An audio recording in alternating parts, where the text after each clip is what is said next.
Search for HGH online and you will see two completely different stories. One presents growth hormone as an anti-aging, fat loss, or muscle-building shortcut. The other is medical replacement for adults with confirmed growth hormone deficiency. Those are not the same pathway. A vague symptom list, a random growth hormone result, or a low-looking IGF-1 value does not automatically establish the diagnosis. In this video, we will separate marketing from medicine. Who should actually be evaluated? Why stimulation testing may be needed? What treatment may and may not improve? And which risks require real monitoring? Growth hormone is released by the pituitary gland in pulses, with secretion changing across the day and night. It signals the liver and other tissues to produce IGF-1 and influences body composition, bone remodeling, metabolism, fluid balance, and physical function. Because release is pulsatile, a blood sample can catch a naturally low moment even in a person with normal secretion. That is why growth hormone evaluation works differently from a simple fasting glucose or cholesterol test. The question is not whether one random value is low. The question is whether a person with a credible clinical reason for testing has an abnormal response on a validated diagnostic pathway. Adult growth hormone deficiency is uncommon. Testing is most relevant when the pretest probability is meaningful.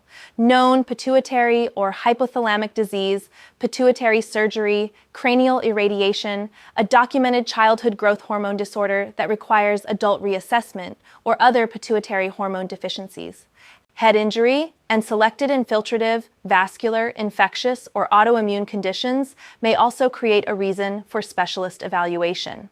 By contrast, fatigue, abdominal weight gain, low motivation, or poor gym recovery without pituitary context do not automatically justify growth hormone stimulation testing. Testing low-risk people increases the chance of false positive labels and unnecessary treatment. Adults with true growth hormone deficiency may have increased central fat, reduced lean mass or exercise capacity, unfavorable lipid patterns, lower bone remodeling, and reduced quality of life. But every item on that list is non-specific. Poor sleep, depression, calorie imbalance, medications, thyroid disease, testosterone deficiency, chronic illness, and ordinary deconditioning can create similar complaints. Even obesity can blunt stimulated growth hormone responses and complicate interpretation. A responsible evaluation starts with history and pituitary risk, not a symptom checklist designed to make everyone look deficient. A random growth hormone measurement is usually not a useful screening test because secretion rises and falls in pulses. IGF-1 is more stable and can add important information, but it is not a universal yes or no test. A clearly low IGF-1 in a high-risk patient can strengthen the case for deficiency, while nutrition, liver disease, poorly controlled diabetes, age, and other factors can affect the result. A normal IGF-1 does not always exclude adult deficiency. The value should be interpreted with an age-appropriate laboratory range, the complete pituitary picture, and the reason testing was ordered. For many adults with suspected growth hormone deficiency, diagnosis requires a validated stimulation test.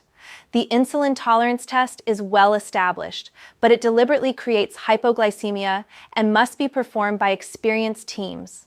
It is not suitable for everyone, including some people with seizure or ischemic heart disease risk.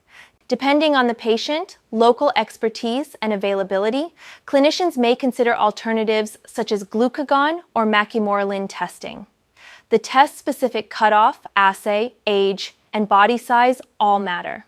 This is not a home protocol, and there is no single internet threshold that correctly interprets every test.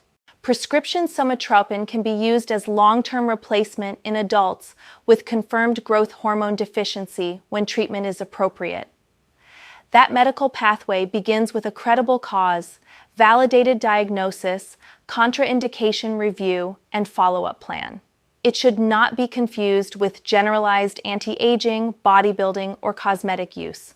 More hormone is not automatically better, and a treatment intended to replace a true deficiency is not evidence that every man with fatigue or unwanted body fat will benefit.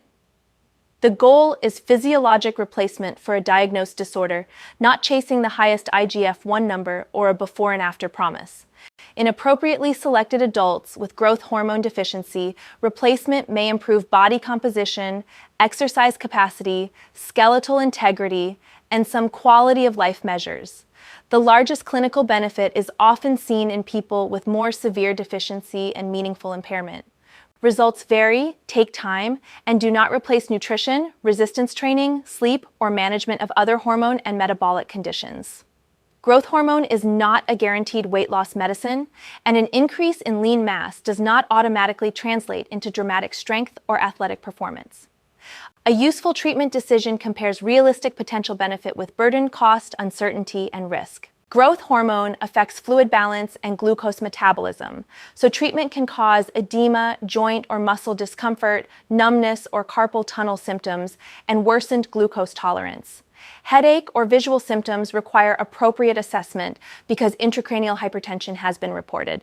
Product labeling also identifies major contraindication or warning contexts, including active malignancy, pharmacologic growth hormone during certain acute critical illnesses, and certain active or severe diabetic retinopathy, previous pituitary tumors, diabetes risk, sleep symptoms, other medications, and the exact product all influence the safety discussion. This is why unsupervised purchasing and self-adjustment are poor substitutes for care. Monitoring is more than repeating IGF-1. Clinicians may track symptoms, treatment goals, adverse effects, glucose metabolism, lipids, weight and waist measures, body composition, bone health when relevant, and other pituitary hormone replacements. IGF-1 helps guide exposure, but it is interpreted with an age-adjusted range and the clinical response. People with structural pituitary disease may need condition-specific imaging or follow-up, and thyroid or adrenal replacement sometimes requires reassessment after growth hormone begins. The exact schedule is individualized. The principle is consistent. Verify benefit, watch for harm, and avoid treating a laboratory target in isolation.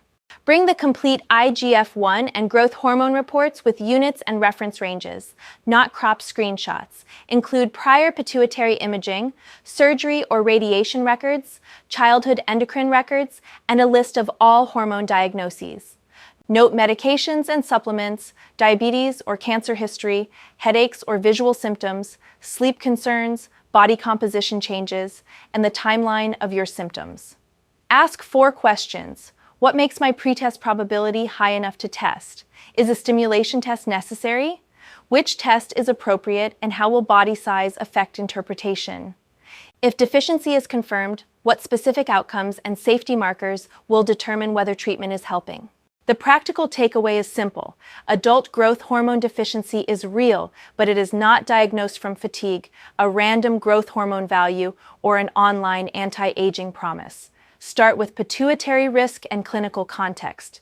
Use IGF-1 as part of the picture, not the whole diagnosis. Confirm suspected deficiency with an appropriate validated pathway, then weigh individualized benefits, contraindications, and monitoring before treatment. If you already have pituitary records or growth hormone testing and want a structured clinician review, visit HRT-AA.com. This material is educational and does not replace individualized medical care. No diagnosis, prescription, or outcome is guaranteed.